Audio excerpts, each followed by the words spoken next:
Hi, welcome to some Christmas ideas with GourmetQuilter. I'm Susan Clare, GourmetQuilter. This is part of our 2020 series.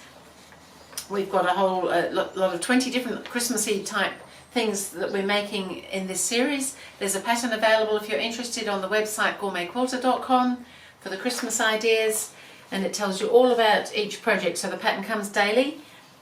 So what we're doing today is we're going to be doing something for our table setting. We're going to be doing a Christmas napkin. So it looks really super simple, and it pretty much is pretty super simple, but kind of effective. Imagine them just seated nicely around on the table, because we've already done things like our placemats and coasters, and we can have a really fun little setting. So what we're doing today, the pattern is telling you that you can make 2 napkins with the quantities listed in the pattern, and that's because we're using, to make our triangle, we're using a full square, and of course you'll get 2 out of a square, so it made sense to make 2.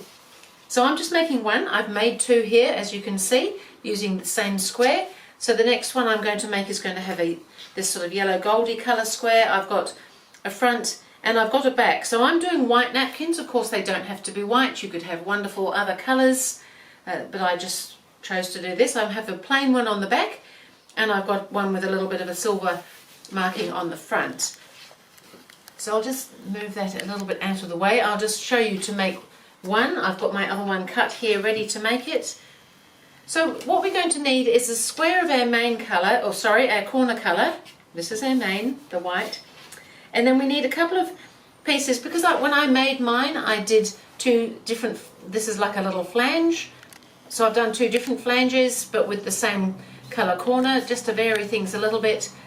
So I'll just show you how I've gone about getting all that prepared. So I've got my square here, and so I want to mark it so that I've got a diagonal. Now I could draw a diagonal line, or I can just fold it, press it. We will be cutting it. In the meantime, we just need to know where that diagonal is. So pressing it is fine. And these are the little flange strips here, and they just need to be folded and pressed in half along the length. So my Christmas table is going to look like it's never looked like before, with all these fun things going on. They make great gifts, or if you've got visitors or anything like that going on. So now on the right side of your square, we want to position these so that the raw edges run along that diagonal there, because as I said we will be cutting it, but by doing it this way with 2 separate little strips you can change the colours, as I said. And now all we're going to be doing is stitching 1/4 of an inch either side of that centre line, so the same as we would if we were making half square triangles, but we're not doing a double one.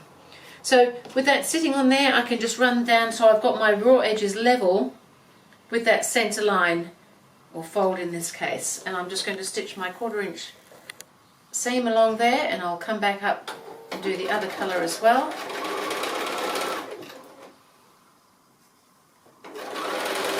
So these are fairly quick to make, but quite effective, I think.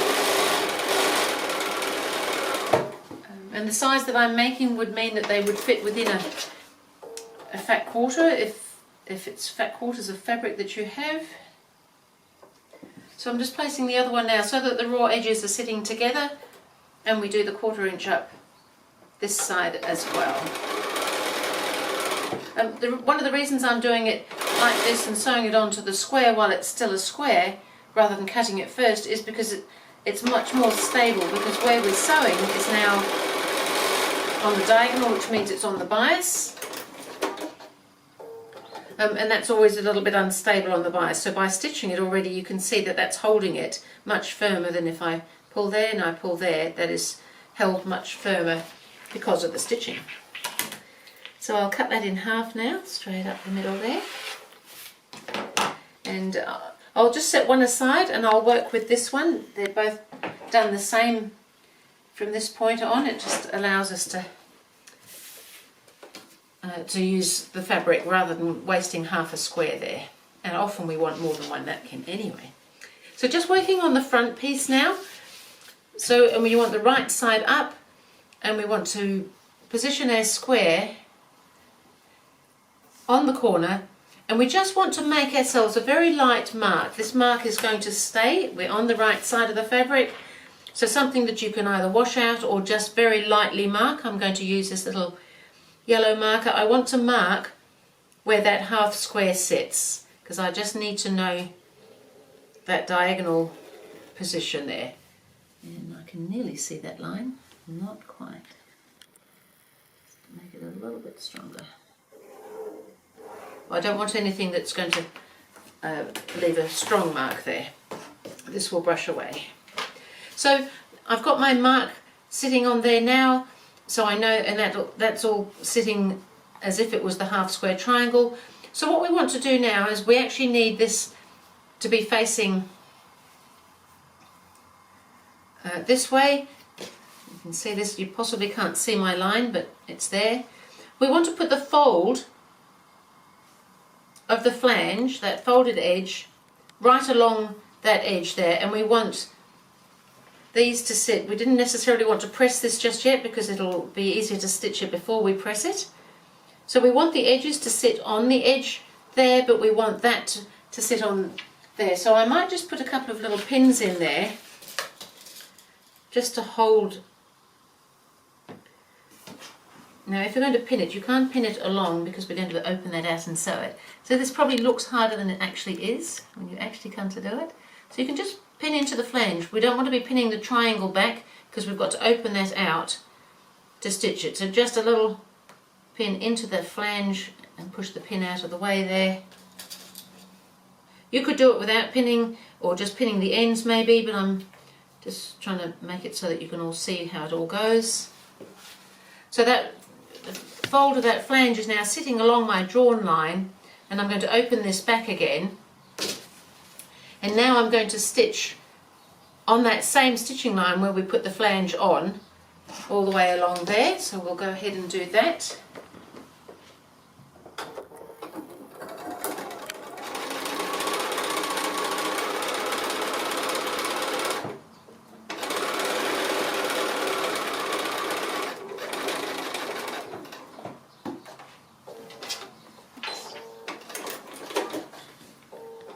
Now I can pull those pins out, and when we press that down you can see that that sits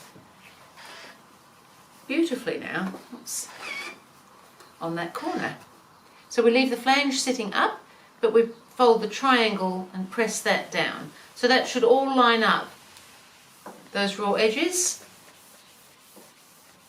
A little bit sticking out, but we can trim those off and make sure that everything is sitting nicely. And now I'm just going to trim those little edges so that everything does all line up.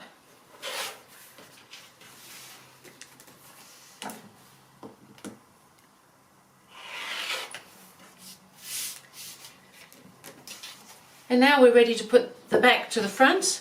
I felt it was just as easy to put a whole backing on as it was to try and bind anything like this. Now you could trim away that corner if you wanted to. I found that I left it in, it didn't get in the way. In fact, if anything, it gives it a nice little firmness in the corner. So I'm going to leave that in.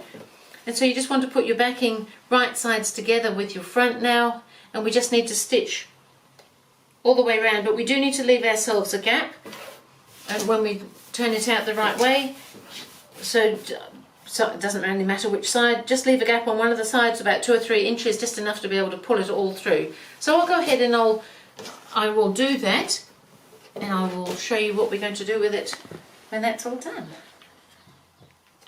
So I've gone ahead, I've stitched my 1/4 inch all the way around. I've left myself just a small gap over here.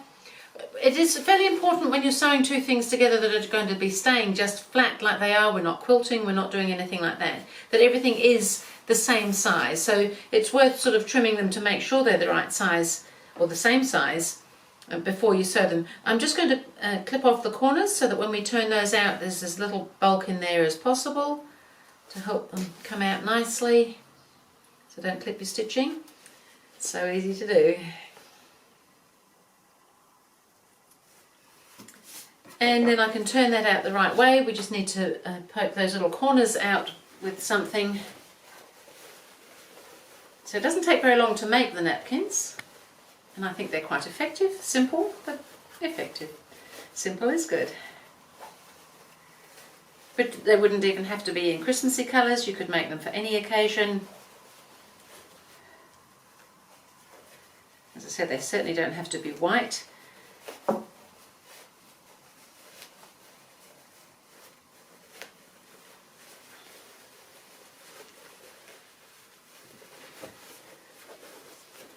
So we just now need to push those corners out and then give it a good press.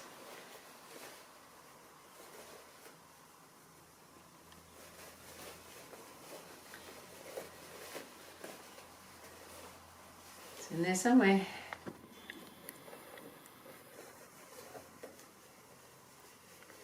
So this one here is going to be a little bit harder to push out because it's got the extra layer in there, so I'm just going to use my trusty pencil to help me push that corner out as best I can.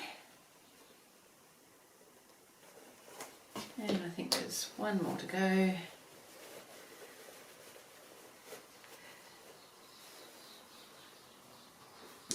then we just need to press. And then we're going to do some, we've got to close the little gap off, and then we're going to do a little bit of top stitching, and we will be done.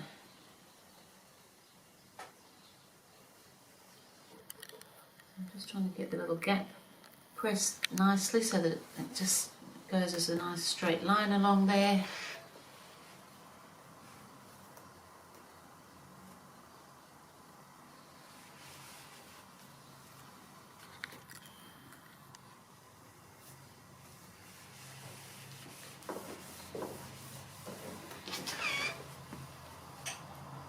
It's just a matter of making sure that seam is sitting out as nicely as you can get it when we do this sort of thing.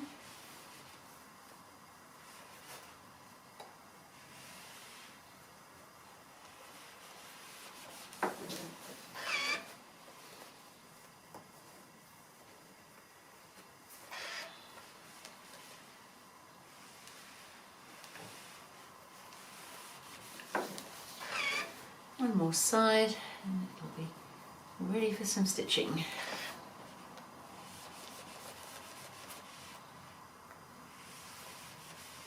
Got a little bit scrunched when I turned it, so let's give it a quick press.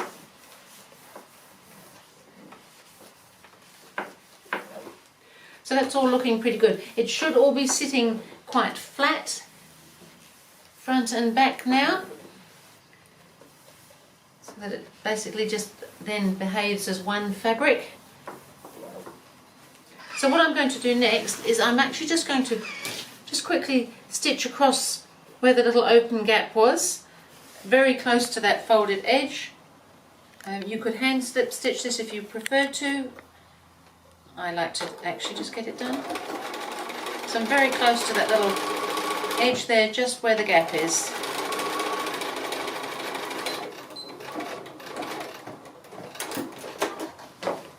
And then I'm going to do some top stitching all the way around, and it will pretty much be finished then. So I'm just going to top stitch maybe about 3/8 of an inch in, so a little bit more than that 1/4 inch. On my machine here there's markings and I can see where 3/8 is, so I'm just going to line that up and I'm just going to top stitch all the way around. So I will go ahead and do that and show you when I get to the other end. So just coming along the last little bit to where I started my top stitching, or back stitch and end off, and now it just needs a good press, and then it needs someone to come for dinner and make sure it works as a serviette, and I'm pretty sure it will. And probably particularly with the white, pressing becomes a little bit more of a thing because it shows. Oh, one thing I didn't mention when I was turning it in the right way, when you're working with all white, especially both sides, you just need to make sure there's no little bits of thread sitting when it's inside out still, that could end up showing through, because once it's sewn together they're kind of in there to stay. I'm just giving it a good iron. It's all looking pretty good, pretty pleased with it in general. So particularly with something sort of white or that shows up a little bit of spray starch is a good idea. Other than that, I think we're looking pretty good with our two sides going on here.